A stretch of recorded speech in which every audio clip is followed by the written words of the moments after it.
Hello everyone, welcome back to my channel. I hope you're all doing so well today. Um, I am currently sitting in front of my window, which is actually where I've been filming lately, and I'm just noticing that either what I'm wearing today or maybe the time of day that I'm recording is creating a very high contrast, or very high exposure, excuse me. But that's okay. You can still see me a little bit, right? Anyway, I wanted to talk about a realization I had last night. And this realization came to me while I was dancing. I was kind of just filling my oats in my kitchen after I had finished cooking. So I was cleaning and just dancing around like the princess I can be sometimes. And the realization that came to me was that I like attention. And I've shamed myself for that for a long time.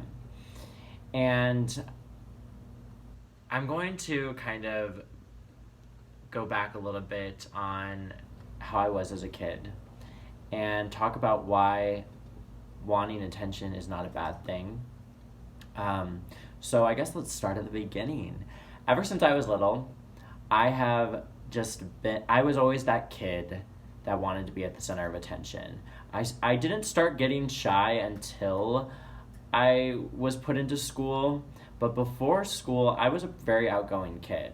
And I did start to break out of that shell the older I got. Obviously, if you know me now, I'm a very outgoing person. I've always been very extroverted. I love connecting with people. But when I was a kid, I was very outgoing, and I loved to be the center of attention. I loved making people laugh. I loved, just having all eyes on me. That was always my deal. And at a very young age, I remember even before I was in school, I just knew. I knew that I was meant to be in the public eye. Of course, I didn't have that terminology back then. I wasn't thinking like I'm gonna be in the public eye one day. It was more just I knew I was meant to have like a stage, essentially, like a big stage that I would be on, and that's never gone away. I've always liked being at the center of attention. When I would party or go out to gatherings, I like to be the one that's just kind of flitting around and drawing in groups. If I'm going out dancing, I hit the dance floor and I dance my ass off. And I like when I'm drawing in crowds, when people want to dance with me, when people are feeling that energy that I'm creating.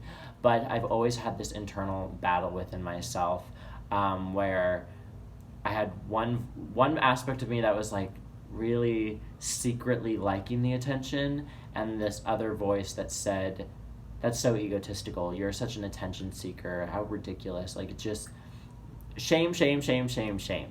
And so I never really talked about it, even though I probably come off in some ways as an attention seeker. And here's the thing, it has such a negative connotation, but attention seeking isn't a bad thing.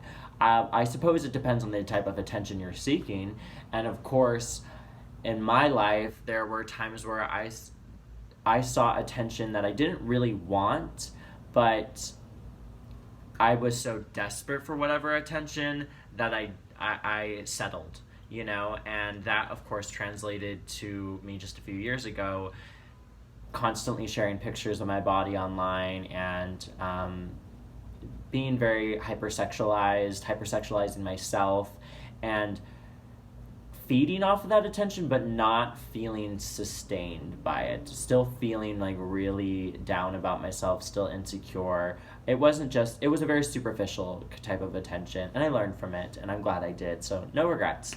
But recently, maybe just a few weeks ago, I had decided to archive all of my posts, unfollow everyone, and make that account, my main account, one where I was just sharing posts with text on it, stuff that I wrote that, inspired me, because I do love writing, and that is a part of my authentic expression.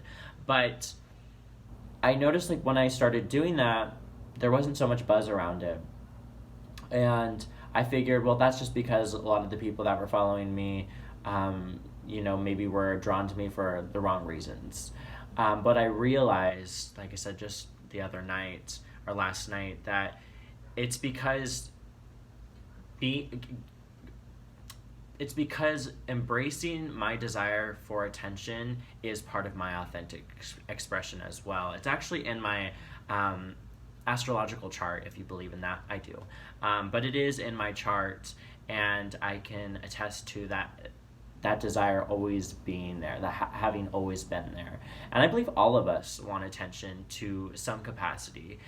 Maybe not on the large scale like some of us. I know I'm meant to have attention on a larger scale. I'm not necessarily saying like a celebrity, but I know I'm meant to, I dream of being on stages, like having a TED Talk one day, and talking to large audiences, having big conferences or big conventions, and just speaking. Public speaking is a passion of mine. I love talking. And I love when I can just be me for the people that I'm talking to. I love when I can just fully let out my light and all of its wildness and all of its high energy, and the reason why I wasn't getting so much buzz on the way I was going about my social media or my Instagram lately was because of the fact that I was denying an aspect of myself that is authentic to me.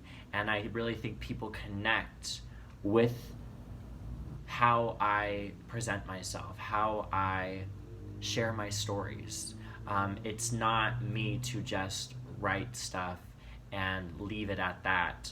So I kind of wanted to share that just because I thought it was interesting, and I feel as though it's something that needs to be talked about. There is nothing wrong with wanting attention. There is nothing wrong with that. Don't ever let anyone shame you. And if someone calls you attention seeking, you can be like, yeah, I do want attention. Like if you think about it, plants want attention. They want attention from the sun. They want attention from the water, like they want love. Children want attention when they're young too. They need that love. They need that recognition, and there's nothing wrong with that.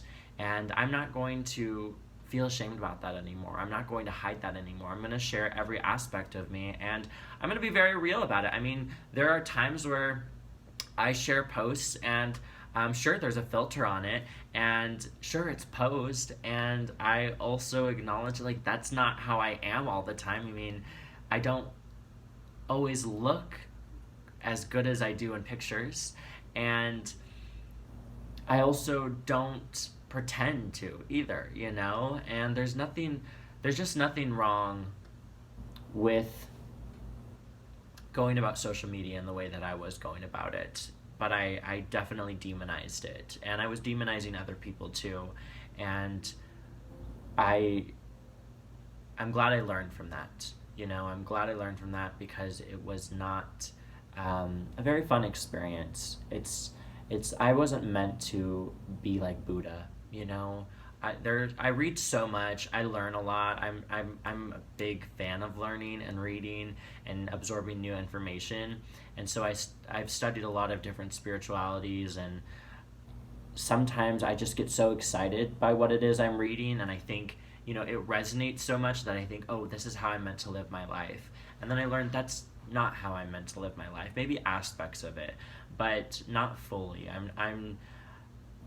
I just need to fully embody my ego, fully embrace my ego, because the only way to ever transcend the ego is by embracing it completely.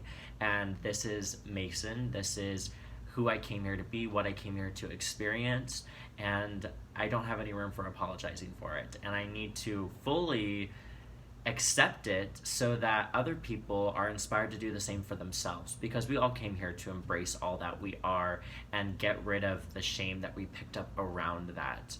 And no more, no more am I going to be doing that. So that's essentially what I wanted to share with you guys today. I did put my pictures back up on my Instagram, so they're there to look at. I even pulled up some old ones that I had archived back from 3 or 4 years ago. I thought they were kind of fun to look at. I was smiling when I was checking them out because I just remember those times. And I think it's nice to be able to go down my feed and see just how much I've grown, and to show that I have had a very human experience. And I don't want that to be lost in the work that I put out there or the content that I share. I don't want it to be lost, or for me to be some sort of unattainable figure.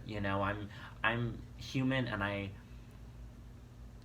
want people to always remember that, so that they can look to me as someone of hope, like hopefully inspiration, as someone that they can recognize as